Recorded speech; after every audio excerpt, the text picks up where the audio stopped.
You hate it, I hate it, yet we can't get enough of it. Slop. The world can't stop consuming it. Slop is easily one of my favorite terms coined in the past few years. It's the perfect word to describe a lot of things nowadays. You don't even need to know the definition, just hearing the sound of the word. Hearing the pronunciation of it gets the point across. Slop. But for those of you who are uninitiated or not terminally online, the term slop is used to describe low-quality, mass-produced content. It's your average low-effort stuff that's barely meant to entertain you.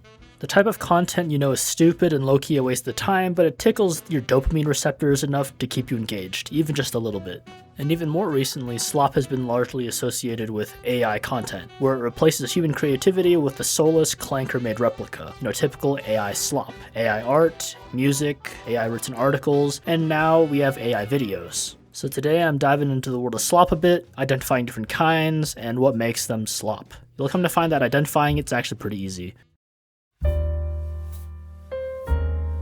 Here are the different types of slop I've come up with, a way to categorize it all, and there's nothing wrong with liking or consuming any of these. Personally, I'm a YouTube slop enjoyer myself, but at the end of the day, you gotta admit that the thing that you like is slop, and that's fine.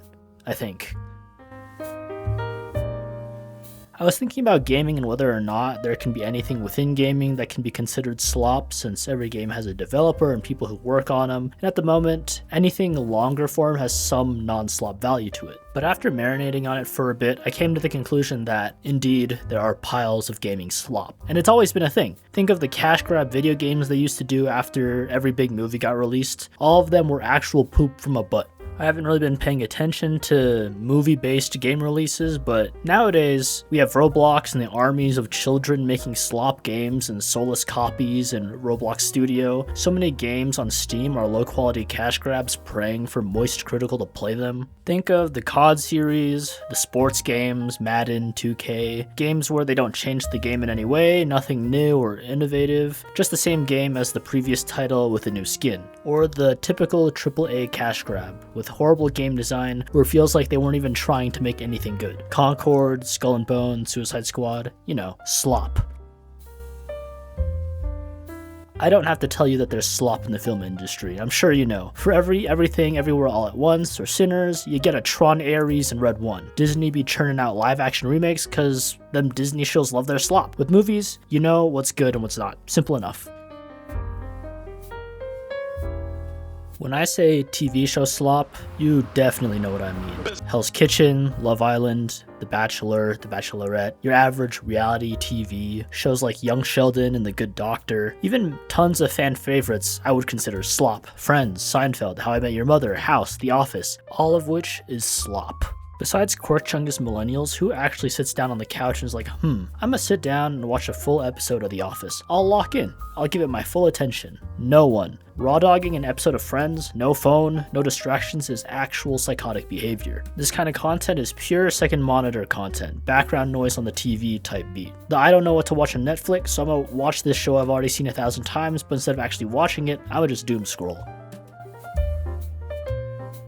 I'm pretty much terminally online. I'm on Twitter a lot, I watch Twitch occasionally, but I'm always on YouTube. And this is probably the slop I consume the most next to React content. It also probably is the worst kind of slop too. Hassan and Asmongold and everyone in between. Everyone has to have an opinion on literally everything. When anything happens, me and so many people are so down bad to hear what different streamers and content creators have to say about it. We just gotta hear their opinion, like it's pertinent to our lives or something. In reality, it's not. Internet drama, streamer drama, being parasocial, it's all so cringe. Recently I've been keeping up with and watching videos that have to do with the Dr. Mike PhD drama in the fitness sphere. I don't know why, but I feel that urge to watch videos on it. Rage bait, controversy, drama. Sure, it's entertaining, but this is pure slop. Late night talk show hosts, people on Reddit, people on Twitter, Fox News, CNN, Jubilee videos, that kind of thing. Anyone with access to the internet is a political commentator nowadays. Like, I get it, you gotta see different perspectives and hear different voices to develop your own nuanced and well-informed opinions.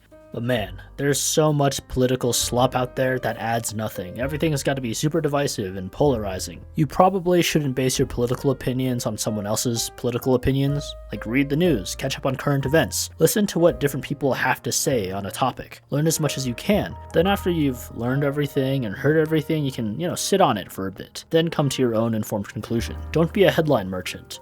Remember, the consumption of political slop isn't necessary to become politically literate and well-informed. I kinda covered this under internet drama slop, but there's so much slop on YouTube. React content's been around for forever and one of the most accessible forms of slop. It's a low effort way to farm views after all, especially the kind where the person doesn't even add any interesting insights or value to whatever they're reacting to. Just the "that's wild" or "chat, is this real?" once in a while. When I think of YouTube slop, I also think of kids content, the Cocomelons, Roblox videos. It's probably not all slop, but it gives real slop vibes. The inauthentic, fake family clickbait style vlog videos, the ones that are the complete opposite of what the Outdoor Boys Can't were. fight a rock, Daddy's got this. And personally, crucify me if you want, I think Mr. Beast makes slop. I don't like that kind of content. The manufactured nature, the gamification of it, I don't know, rubs me the wrong way, and I see it as slop. He's an engagement merchant, and it doesn't help that slop is rewarded for farming engagement rather than telling interesting stories or communicating meaningful ideas. So this is the reason I decided to make a video on slop in the first place. The way I'm gonna describe romance novels as slop can be attributed to everything else I've talked about.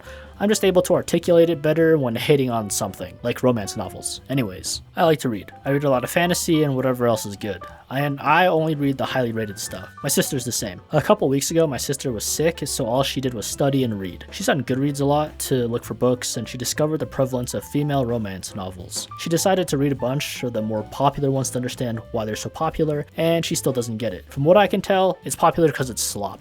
They follow all the same tropes, have one of three kinds of covers. Female lead is some white woman who's a small town teacher, struggling artist, baker, secretary, that kind of thing, who's forced to interact with the CEO or rock star, athlete, cowboy, single dad, male love interest, and it's always a journey of self-discovery or learning to love again. Of course, there's some variations in between, but there's a clear template to writing these kinds of books. And what makes it slop is the predictable, formulaic, mass-produced nature of it, which is the point. People aren't reading this kind of book for the complex plot, themes, or characters. They read it for the comfort of familiar tropes and guaranteed payoffs. It's slop. Predictable, low-effort, mass-produced, quantity over quality slop. And don't even get me started on smut. Book talk AI-generated cover-looking-ass gooner slop.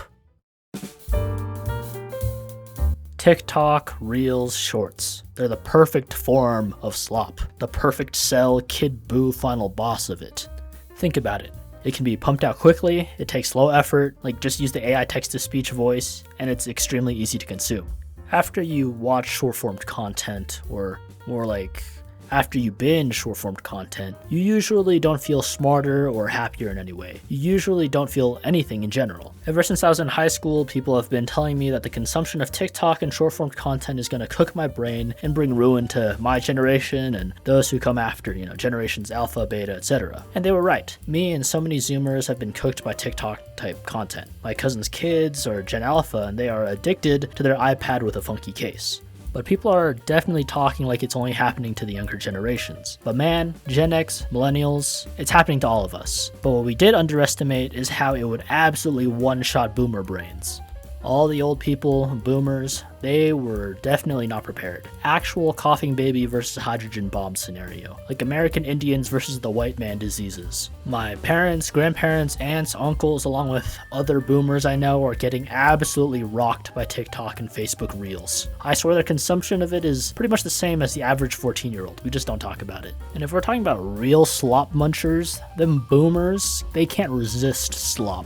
They can't even tell it's real and not. They're just at the trough, ready for the slop. They don't really have to worry about their retirement funds or anything. They could just sit there doing nothing and just scroll and watch and consume slop all they want. At least with me and some other younger people, we recognize, for the most part, what slop is and that it's not that great for you. So at least there's some purposeful recognition and purposeful effort to, reduce the amount of slop we consume, even if it's just a little bit. So I'll just shotgun these and go through them really fast. Crypto slop, NFTs, crypto shilling, the average tech bro posting, anime slop, isekai, light novel adaptations, celebrity slop. Why do people care what Kim Kardashian's up to? Being parasocial about Travis Kelce and Taylor Swift is cringe, and I don't care if Timothée Chalamet knows ball. Fashion slop, fast fashion, Shein, Temu, buying your clothes off there, just low quality slop clothes. And then corporate slop, the usual cost cutting, cheapening, and drabification of stuff. AI, or as the Secretary of Education calls it, A1 steak sauce. There is a school system that's going to start making sure that first graders or even pre-Ks have A1 teaching. It's playing an ever-growing role in the creation of slop. It plays a part in a lot of the stuff I just talked about. I was in university when OpenAI's ChatGPT was released to the public. I remember discussing it in one of my classes in the engineering school. I remember using AI image generators like DeepSeek to make funny images of minions and Among Us crewmates hanging out with Minecraft Steve. I remember using Suno AI to generate a country song about how my buddy is into fat women. It was fun, because the tech was novel and I hadn't seen or used anything like it before. But now, AI is in everything when it doesn't need to be. Like, I get sports gambling ads made with AI, I get ads for AI video generators, there was a recent trailer for some sort of Power Rangers thing that was mostly AI. A lot of articles nowadays are written by AI bots. At least back then, my slop was written by an unfunny millennial BuzzFeed worker. We got politicians and government entities posting AI slop on main. People are talking to AI instead of real people. OpenAI pretty much announced ESEX 2, the sequel. AI videos are becoming nearly indistinguishable from reality. It seems that the only mainstream use case for AI right now is to create a constant, never-ending stream of slop. AI can be a transformative tool in pretty much every field. For example, if you look up how they're using AI in healthcare, it's as a tool to analyze data for drug development and improve diagnosis. AI should be like my Roomba, right? Clankers are tools that we should use to better humanity. Using it to replace human thinking and creativity is definitely the least helpful use for it right now. All it's doing is proliferating slop. And as you and I know, the never-ending infinite, production of slop, even worse, artificial slop, is not bettering humanity in any way. Look, you can like this kind of stuff all you want, but you gotta accept that a lot of the things you consume nowadays is actual slop. I get it. Sometimes it's tough to be alone with your own thoughts. Having original ideas and being a free thinker is tough. Even I feel uncomfortable eating without watching YouTube. But unfortunately, average attention spans are going down, mental health issues are being reported at higher rates. Brother, kids can't read. Everything is actually getting worse. You know it, I know it, we all know it. And guess what? Consuming slop ain't helping. All it does is numb and distract us from doing or engaging in things that are actually good. We gotta stop consuming slop, or at least reduce our rates of slop consumption. We gotta increase our standards for what we decide to engage with and consume. We should make a conscious effort to actually think once in a while, have original thoughts, do stuff you actually want to do. I know there's comfort in engulfing yourself in the never-ending warm sludge of content that's being churned out. There's comfort in immersing yourself in slop, but the less slop we consume, the better.